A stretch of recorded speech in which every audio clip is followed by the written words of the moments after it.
يسعدنا أن ينضم لنا من واشنطن العقيد عمر عفيفي.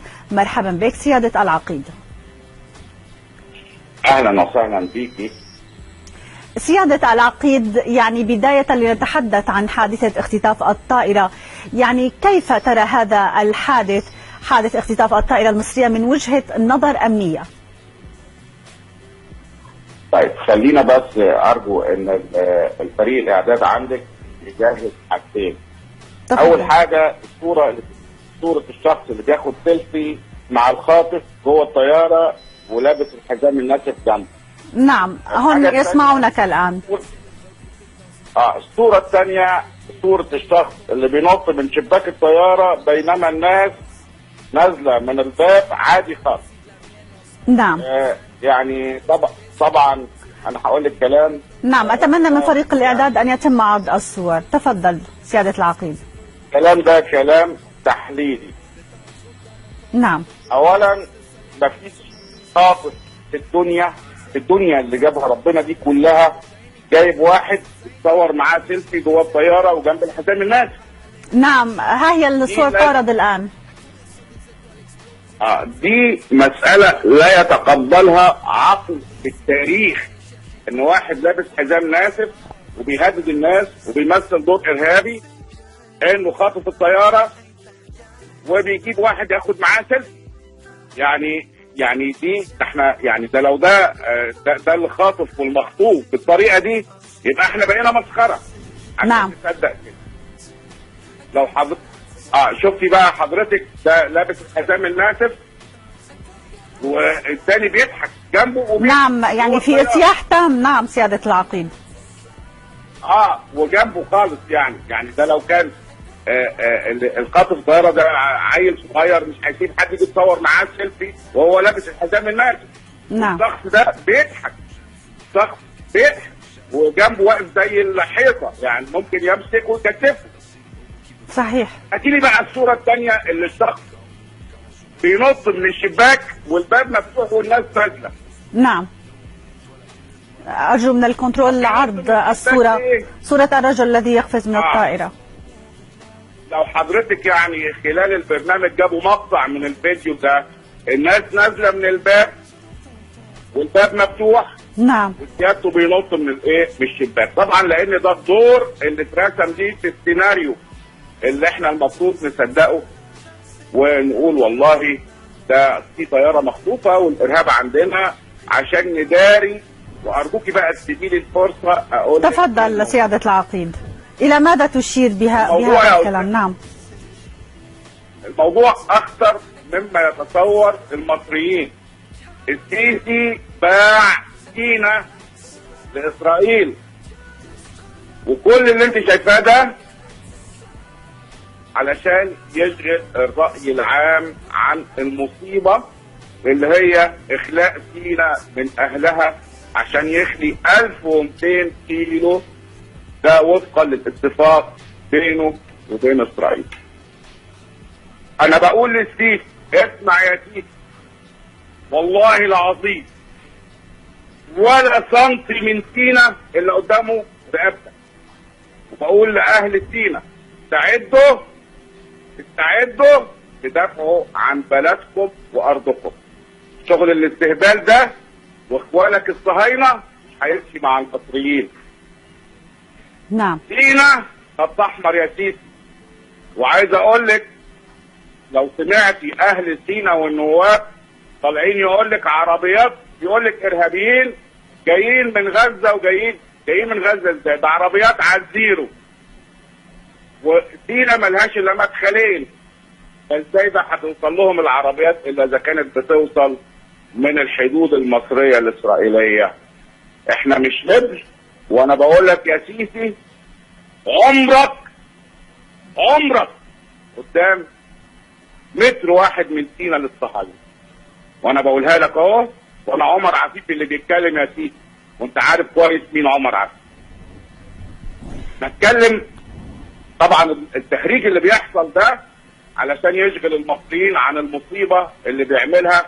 وطبعا هو بيجيب الفلوس اللي بيرصف فيها الطرق دي منين؟ قابض وسارق البلد وحرامي ولص يعني خاين وعميل. حاجه ثانيه، نرجع لموضوعك، بس انا حبيت افهم الناس نعم. كل المسرحيات الوسخه اللي بتتعمل ديت علشان يشغلهم بحاجات جانبيه عن المصيبه الكبيره اللي بيعملها في سيناء وبيسلمها تسليم اهالي الاسرائيل. نرجع لموضوع المطارات اللي حضرتك بتتكلمي عنه. مفيش مطار مؤمن في مصر، مش في المدخل والمخرج بس. طبعا المدخل والمخرج او المنافذ اللي بيدخلوا الناس ويطلعوا منها دي، لو عايزه تعدي منها فيل هتعديه، هتعدي فيه، مش حزام ولا نيله. الاخطر من كده هو مسار الطائرات في الهبوط والصعود. لو حضرتك رحت القاهره هتشوفي مطار القاهره بتحاوط من كل الاتجاهات بمباني مرتفعه. الطياره بتبقى منخفضه اثناء الهبوط والاقلاع، يعني في مرمى اي حد بنبله. وهذه الاسطح كلها غير مؤمنه. اسطح العراق في منطقه مصر الجديده، مدينه نصر، المناطق عين شمس، المناطق المحيطه بمطار القاهره كلها تقدر تصيب الطائرات خلال الهبوط والصعود بمنتهى السهوله. نعم. ولا بد من تامين هذه الاسطح. طبعا يقول لك بيامن المطارات، يامن ايه في المطارات؟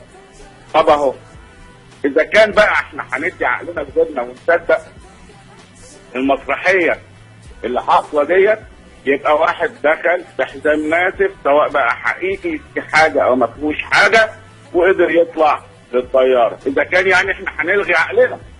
نعم. وهنتجاهل صوره اللي بياخد سيلفي، وهنتجاهل ان في باب مفتوح، باب الطياره مفتوح، وهنتجاهل ان في واحد ينط من الشباك والباب مفتوح.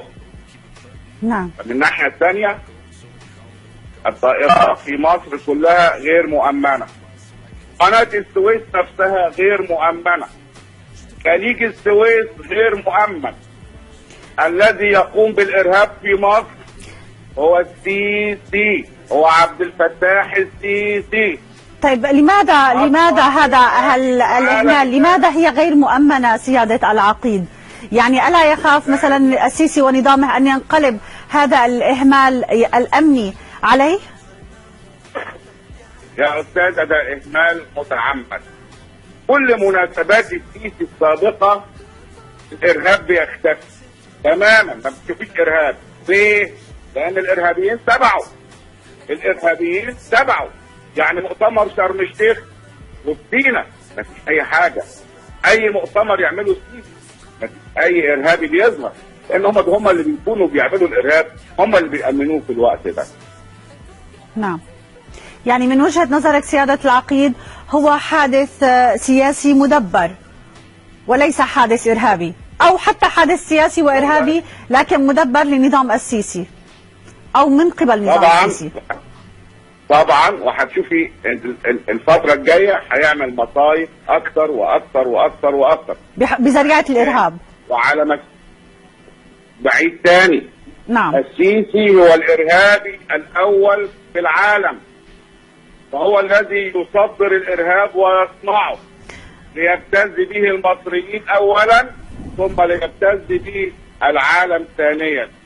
مسألة واضحة. نعم سيادة. أنا اللي بكرره يا أهل سينا، سينا أرضكم وبلدكم ومفيش حاجة اسمها ترحيل.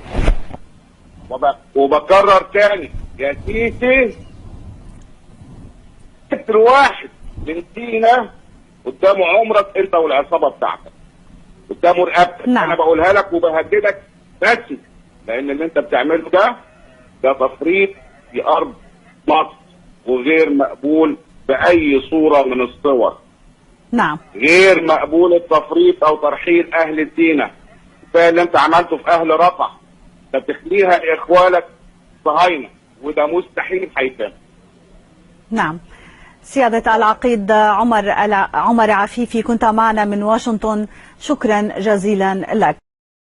متر واحد من سينا قدامه عمرك انت والعصابه بتاعتك، قدامه رقبتك. نعم. انا بقولها لك وبهددك بس لان اللي انت بتعمله ده تفريط في ارض مصر وغير مقبول باي صوره من الصور.